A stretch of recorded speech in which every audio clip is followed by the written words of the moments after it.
Si vous nous suivez depuis un certain temps, vous savez qu'avec Mickaël, on vous rabâche la tête tout le temps sur la protection des actifs numériques, parce que l'objectif du secteur crypto, c'est quand même d'éliminer le risque de contrepartie et d'éliminer les intermédiaires. Donc forcément, si vous laissez des crypto-monnaies, par exemple, sur des plateformes d'échange, que demain la plateforme d'échange se fait hacker ou elle fait faillite ou peu importe, bah, vous pouvez perdre l'intégralité de votre argent. Des exemples comme ça, il y en a plein, Celsius, BlockFi, Cryptopia, FTX dernièrement, etc., etc. Donc la première étape pour pouvoir protéger durablement ces crypto-monnaies sur le long terme, c'est d'apprendre à utiliser des portefeuilles physiques, type Ledger ou type Trésor. On a fait plein de tutos et plein d'explications sur cette chaîne YouTube pour vous montrer concrètement comment il faut faire. C'est un super pas et c'est une super grande étape à faire et c'est indispensable de faire ça. Par contre, c'est insuffisant pour pouvoir sécuriser et protéger durablement ces crypto-monnaies sur le long terme. Et dans cette vidéo, je ne vais pas pouvoir revoir tous les aspects liés de près ou de loin à la protection des actifs numériques sur le long terme, mais je vais essayer de pointer du doigt un des aspects qui est selon moi bien trop souvent négligé de la part des investisseurs sur le secteur crypto, qui est celui de la révocation des contrats intelligents. La vidéo, elle va se décomposer en deux parties. Dans la première partie, je vais vous expliquer les risques auxquels vous allez être confrontés si vous ne révoquez pas tout simplement les contrats intelligents. Et dans la seconde partie, ça va être plutôt une partie opérationnelle, où là, on va vraiment rentrer dans le concret et je vais vous montrer les sites et les moyens qui sont aujourd'hui à votre disposition pour vous permettre de contrôler cet aspect-là et de vous permettre durablement de sécuriser vos crypto-actifs sur le long terme en révoquant correctement les contrats intelligents. Comme je l'évoquais un petit peu plus tôt, avoir une ledger aujourd'hui, ça ne suffit pas pour protéger durablement ces crypto-monnaies. Si vous souhaitez simplement acheter du Bitcoin, faire du buy and hold sur le long terme, ça ne devrait pas poser trop de problèmes parce que vous n'allez pas forcément interagir avec trop d'applications décentralisées ou valider des contrats qui pourraient être dangereux ou pernicieux.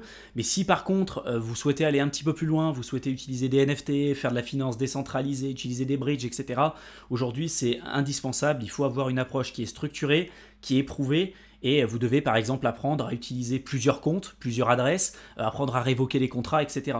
Quand je parle de plusieurs adresses et plusieurs comptes, par exemple, vous avez un compte qui va être lié à votre Ledger MetaMask. D'ailleurs, tous vos comptes sont liés à votre MetaMask, sont liés à votre Ledger, mais vous n'allez pas stocker vos crypto-monnaies sur le long terme sur le même compte où vous allez faire de l'apport de liquidité, de la finance décentralisée, etc., etc.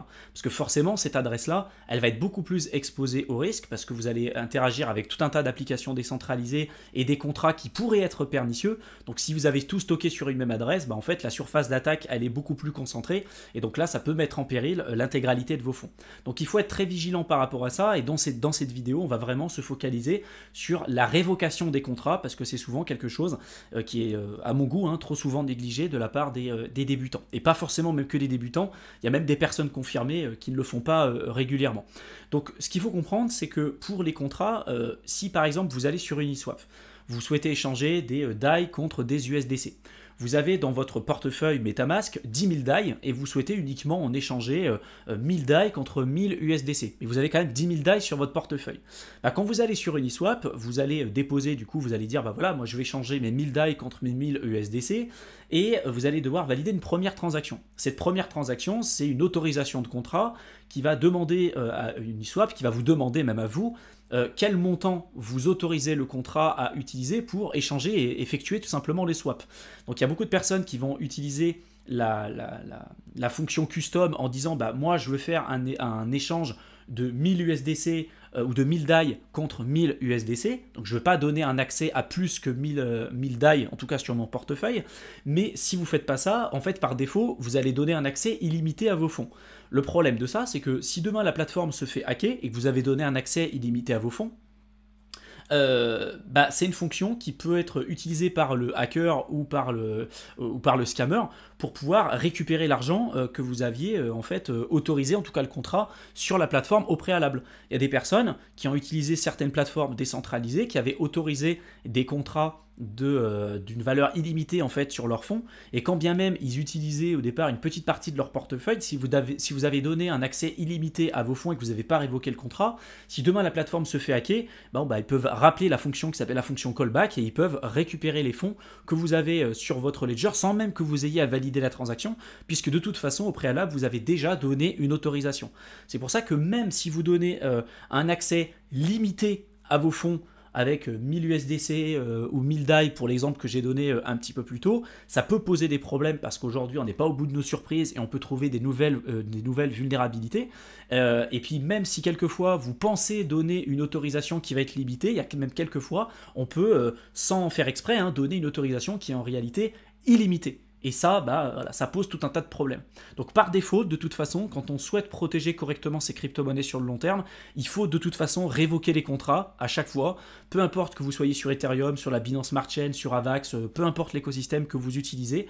Dès que vous faites de la DeFi, vous êtes sur un autre compte que celui où vous faites du buy and hold long terme et vous révoquez systématiquement les contrats. Alors oui, ça va vous demander de payer un certain nombre de frais de gaz et ça va être des étapes supplémentaires à mettre en place et ça peut être un peu fastidieux, mais c'est super important de le faire parce que si demain vous vous faites hacker, si demain vous perdez l'intégralité de vos fonds, vous vous en mordrez les doigts et vous vous direz punaise, si je savais, j'aurais quand même fait attention à ça et j'aurais fait en sorte de révoquer quand même les contrats. Donc il y a plusieurs alternatives qui peuvent se présenter à vous. Vous allez avoir l'outil en fait natif d'Etherscan qui va vous permettre de révoquer les contrats et je vais vous montrer par la suite comment vous pourrez l'utiliser.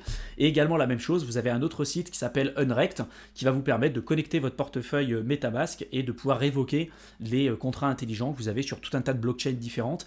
Aujourd'hui, vous avez Ether, la Binance Smart Chain, Arbitrum, Avax, Phantom, Matic, Kava, etc. qui sont aujourd'hui présents et disponibles sur Unrect. Donc tout ce que vous ne retrouverez pas forcément sur Etherscan, vous pourrez le retrouver sur Unrect et vice versa. Le premier site, ça va être celui d'Etherscan. Donc la première chose à faire, ça va être de cliquer sur Connect to Web3. Là, ça va vous mettre un petit message, vous cliquez sur l'onglet là ici MetaMask et ça va connecter votre portefeuille. Là, vous allez pouvoir avoir 3 onglets différents et vous allez pouvoir retrouver tous les contrats que vous pouvez potentiellement révoquer si vous avez accepté des contrats qui donnent un accès illimité finalement à vos fonds. Donc là, on va retrouver les contrats liés aux ERC20, les ERC 721 et les ERC 1155. Faites attention, tous les contrats ne se valent pas et des fois, si vous regardez, vous avez l'impression d'avoir validé des contrats que pour les tokens ERC20.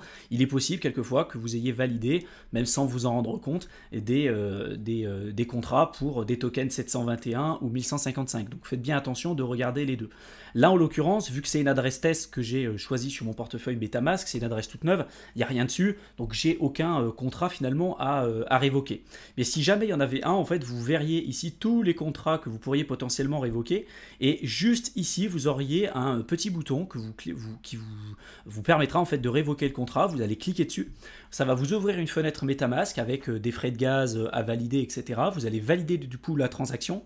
Ça va prendre un certain temps, ça peut prendre quelques secondes ou quelques minutes en fonction de l'engorgement de la blockchain. Et ensuite, vous allez avoir une validation de la transaction qui va s'effectuer avec la tête de renard là, qui va apparaître en bas à droite, avec le contrat, avec un petit checkmark ici qui va apparaître et qui va vous dire que vous avez bien évidemment révoqué tout simplement le contrat. Donc ça, c'est la première solution qui se présente à vous, mais vous avez également aussi un autre outil qui est un peu plus polyvalent parce que sur Etherscan, en fait, c'est surtout sur la blockchain Ethereum, mais pour peu que vous utilisez d'autres blockchains comme la Binance Smart Chain, Arbitrum, Avax, Phantom, etc., voilà, va falloir utiliser éventuellement un autre outil. Donc pour ça, vous avez Unrect qui fonctionne un peu de la même manière que sur Etherscan. Vous cliquez ici dans l'onglet Connect, vous allez connecter votre portefeuille. Et là derrière, par défaut, du coup, ça va connecter l'adresse que vous aurez sélectionnée au préalable. Et là, vous voyez, ça me dit qu'il n'y a aucune transaction qui a été retrouvée et que pour l'instant, tous les contrats ont bien été révoqués. Donc ça, c'est bien ce que je recherche moi, mais si jamais j'avais des contrats qui étaient en attente ou si j'avais donné une autorisation illimitée à mes fonds, là j'aurais tout un tas également de lignes et de contrats que je pourrais révoquer avec un bouton ici qui s'appellera Revoke. Donc vous cliqueriez ici sur l'onglet Revoke, ça va vous ouvrir une fenêtre MetaMask, vous allez valider la transaction et une fois que vous avez du coup la transaction qui se sera validée, vous aurez pareil un petit checkmark qui apparaîtra avec un petit pouce vert qui apparaîtra à côté en vous disant que vous avez bien révoqué le contrat et du coup là pour le coup vos fonds seront bien évidemment protégés.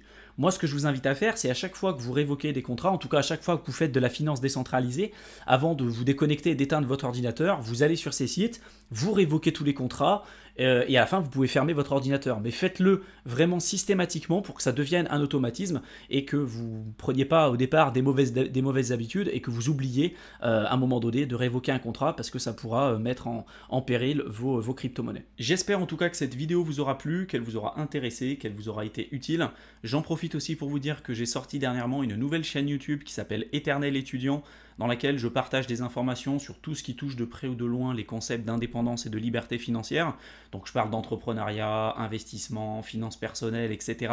Sur cette chaîne, on va rester axé sur le secteur des crypto-monnaies, mais en tout cas, si vous vous intéressez à ces sujets-là, je vous invite à vous abonner à la seconde chaîne et je vous mettrai le lien dans la barre d'infos. Et également, pour tous ceux qui veulent profiter de ces périodes-là pour pouvoir se former, on vous a préparé un programme de formation avec Mickaël de plusieurs heures que vous pouvez rejoindre. Pareil, vous avez le lien dans la barre d'infos. Vous cliquez dessus, vous allez être redirigé sur une page. Là, vous pourrez vous créer un compte. Vous mettez votre adresse mail, vous mettez également aussi un mot de passe. Et ensuite, vous pourrez vous connecter à votre espace membre pour pouvoir suivre finalement la formation. Je vous souhaite une excellente fin de journée et je vous retrouve dans une prochaine vidéo. À bientôt.